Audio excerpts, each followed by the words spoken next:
We are Facebook Live Woo! in our matching shirts. Yeah, it's going to be a good day. Yeah, it's always a good one when you show up in Matching outfits. matching outfits. Anybody that comes this afternoon, it is Red Ticker Shirt Day. Yep. All right, welcome to the Ticker Studio. Max and Kate in matching shirts in studio today. Welcome, everyone. I want to discuss today something. We're going to dig into all the data that we use here at CrossFit Treetown. So we lead our group training sessions by a bunch of data. We bring everybody in with a whole bunch of assessments, and we put a huge emphasis on your membership starts here and continues here. Yep. Can you run those assessments down and what it looks like when you get started with us? Right, powered by data. So we bring everybody in, new members, people that are experienced and not, with an assessment series. So we look at PNOE data, so metabolic screening data. We do body composition analysis with an in-body machine. Hold on. Let's go back to the PNOE data, the metabolic data. Why do we do that? Right? So we can define training stress, so we can define where we want people to do the majority of their work at. Our efficiency zones. Right. So where you're working using the most oxygen. Yep. Where you're most efficient and where you are not going to overtax your system with the stress and strain of exercise. Right. It's a excellent tool for us to utilize to make sure that we are training and progressing people properly over time. Exactly. Okay. We also do, essentially, we look at all the baselines. So we know we're going to be training. We know we're going to be using movement. Right. So we look at all the different movements.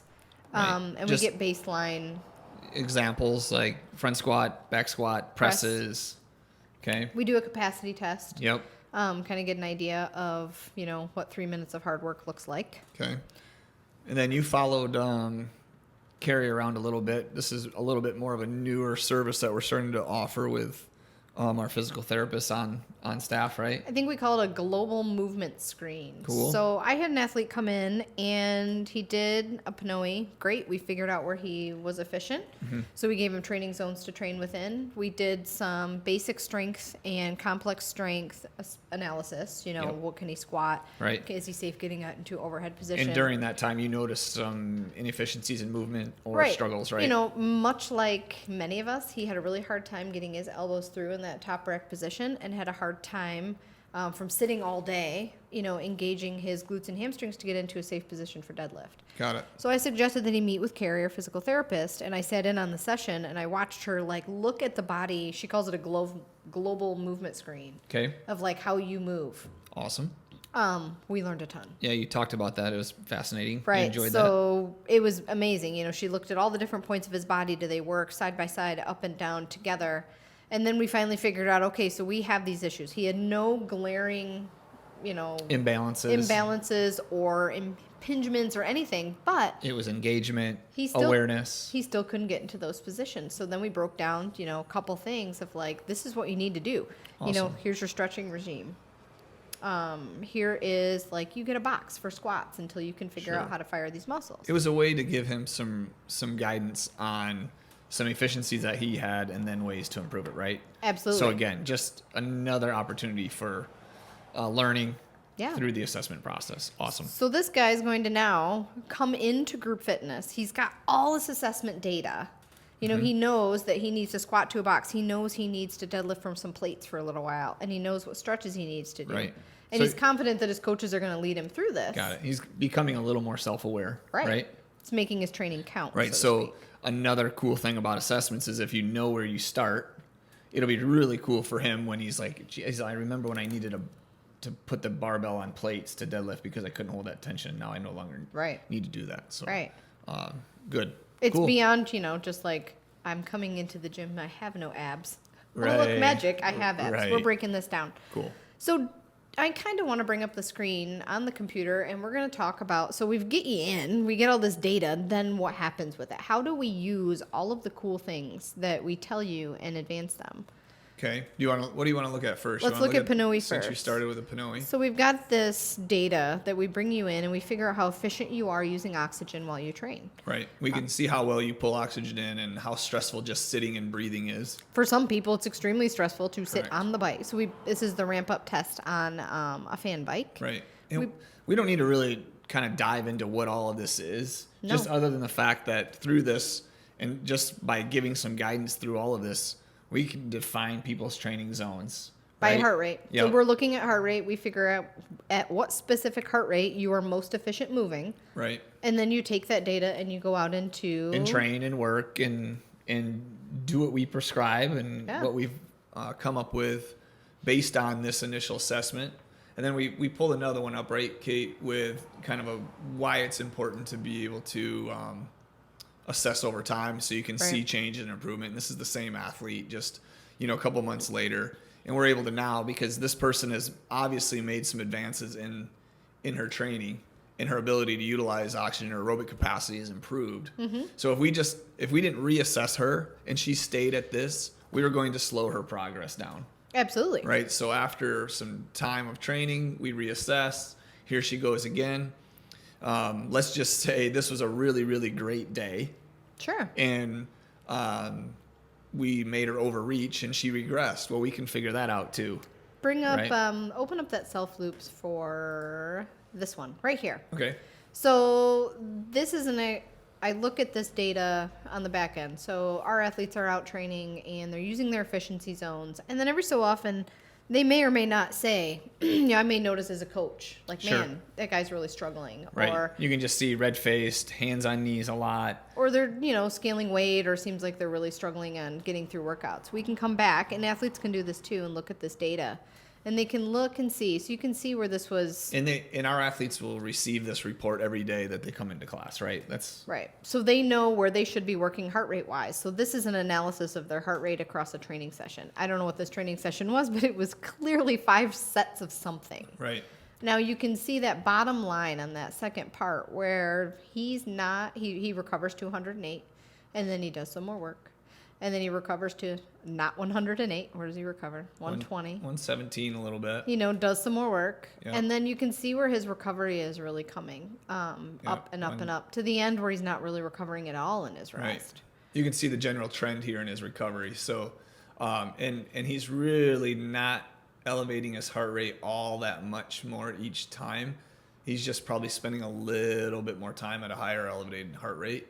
This just shows that he probably needed to back off slightly, either on weight or pace or something, to be able to get a little bit more recovery out of this, because 140 beats, 137, 38 beats for this athlete is not quite down below their maximum aerobic function. Right. And you can see that he was overreaching and that he can't recover. That wasn't a sustainable Right. effort. Now open up the other self loops that shows an actual sustainable guessing. Dun, dun, dun. There we go. Okay. So if I look at this workout, this was 4 sets of something with built-in minute rest. And so we can see where the rest was this down. first set had a minute rest. This was the same work but without the rest. And so we can Got see it. that both sets have the same recovery, the big rest in between, and then the second set had not as much recovery because there wasn't built-in minute of stopping. Right. But this is your workout, you weren't overreaching on that because you were able to recover to that same Right. pace on whatever it was that we decided. Yeah, It was biking. this was essentially power snatches, biking, box jump, and you can see this is the biking each time during that. This is the rest here, right? So biking again. So you can see here, I got back down each time into this Where you range needed to be. of the same here, even without the rest. So that was a successful training session for me. So I would look at this and say, you're doing a great job. Keep it up. I would look Right. at that other athlete and say, hey, maybe it's time to do another Pnoe test. Let's Maybe. look at that. Right, Let's or- look and define your zones or chat about stress in life. Sure. It could be just an opportunity to say, hey, take 2 more breaths Yeah. before you pick up the barbell. It's just an opportunity for us to coach and to guide. What's really cool is all of the athletes get this report, or they can go in and find all of this data if they want to. And they have a coach on the secret back end looking Sure. at all this stuff too, to notice these things and to reach out and say, we have this data to look at. Right. So big picture, that's the daily stuff. So the next thing we're looking at is another feature that we can monitor over a long period of time. Yep, and this is all in our self loops data that each and every athlete that is a member of ours gets. This is when we start getting into more than splat points and all of that kind of stuff, right? We can really dive into what exactly is going on with an athlete and how much are they training, how much is their stress. Well, any day can look like that one where you just don't recover, and maybe you're really tired, maybe you're really Sure. stressed that day. But let's look at big picture. This is over the course of a year, This is from group by month. January of 2018 for Sam here. Okay. And this is each month in her trends of training Right, through essentially May. right. This isn't all of her stuff in May. So, but you can see here, right now I've got TRIMP. TRIMP is just a measurement of stress and strain based on heart rate and Right. time under that heart rate. Okay. And then we can add things to this with how many activities did she do, right? We can make that a bar graph. We can add time to this so we So can see her trends. we can gather all sorts of data, as her time goes up, what does that look like for her stress and strain? As her, I don't know what happened there. just hit back. Yeah, we'll see. Uh-oh. It's funny, I am authorized. Anyway, Anyhow. we'll work on that. We'll work on that. Stand by. So essentially, The point of that graph was there's a whole bunch of data that we can find and that we can track over time and be able to see if you are getting results, why, if you're not, why, if you were getting results but now you're not. There's a lot of information in there that we can gather to see what are your trends, what's going on. That's what makes us, different than any other gym. When I walk people through for the introduction, I walk them through and I'm like, this is what makes us different. And it's not, our pretty fancy equipment or our shiny something. Or our community or, You know. like, of course, those things are all special, we think. But it's the fact that the community as a whole really cares deeply about the big picture, the long term. And Yeah. then we have the tools to be able to show those changes over time and to manipulate them as you go on. Right, and to monitor your change and to be able to use these assessments. Remember, that's what all of this is. This is an opportunity for us to be able to learn more about you, create conversation, Yeah. and if you're trending well, okay, continue. Yeah. If you start trending poorly, we better make some adjustments. Yeah. Right. So that's what all of this is about. That's what the assessments are about. That's why we have a body composition machine here with the InBody. It's why we have this Pinoe. It's why we do heart rate monitoring. It's all reasons and for us to, it's all just a way for us to guide this program. And even if we're doing a poor job, we can make adjustments. If we're doing a great job, we can continue. And it's how assessments aren't just a ramp up to get into the gym.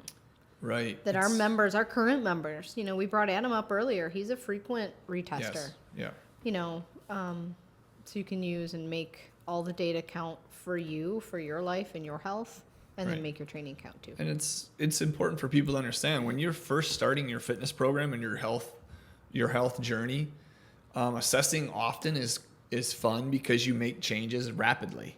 Sure. As you start to advance in your fitness or your health journey or like making changes, it's more difficult. Mm-hmm. Maybe you don't need to make any changes. You're rolling right along and life is good and you're feeling amazing. You're continuing to get stronger, faster. Life is perfect. Yeah. Right? But then maybe outside of life throws a curveball at you.